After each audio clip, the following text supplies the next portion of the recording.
Hello guys, welcome to my channel. তো guys, আজকের প্রতিবেদনে আপনাদেরকে জানাবো ফুড সাব ইন্সপেক্টরের ফলাফল কবে বেরোবে, কি জানালো পাবলিক সার্ভিস কমিশন। জেনে নিন বিস্তারিত। রাজ্যের পাবলিক সার্ভিস কমিশনের অধীনে সম্প্রতি 480টি শূন্য পদে ফুড সাব ইন্সপেক্টরের নিয়োগের পরীক্ষা শেষ হলো।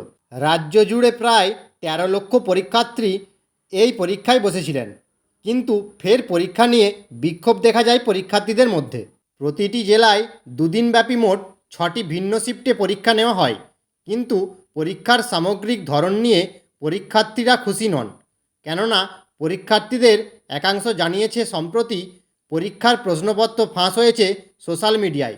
পরীক্ষায় বসতে না বসতেই প্রশ্নপত্র আউট হয় সোশ্যাল মিডিয়ায়, আর এই নিয়ে কমিশন দপ্তরে বিক্ষোভ করেন। যদিও পরীক্ষার্থীদের এই প্রশ্ন ফাঁসের জন্য কোনো অফিসিয়াল বিজ্ঞপ্তি জারি করেনি পাবলিক সার্ভিস কমিশন। পরীক্ষার্থীদের একাংশ জানান সঠিক বিচার না পাওয়া অবধি তারা আন্দোলন চালিয়ে যাবেন।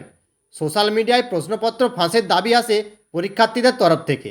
তাদের দাবি, বেশ কিছু পরীক্ষার্থী মোবাইল নিয়ে পরীক্ষা হলে প্রবেশ করেছেন, পাশাপাশি সঠিক প্রশ্নের উত্তরপত্র সহ হাজির প্রার্থীরও দেখা মেলে পরীক্ষা হলে।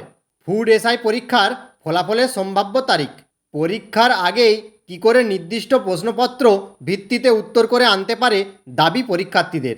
তবে এর মধ্যেই সুখবর, এই যে চলতি আবহের মধ্যে খুব শীঘ্রই ফুড সাব ইন্সপেক্টর প্রবেশিকা পরীক্ষার ফলাফল প্রকাশ হতে পারে। সব কিছু ঠিকঠাক থাকলে আগামী মাসের শেষের দিকেই রেজাল্ট বেরোতে পারে। তবে জানা যাচ্ছে দ্রুত তৎপরতার সঙ্গে ফলাফল প্রকাশে উদ্যোগ নিয়েছে পাবলিক সার্ভিস কমিশন।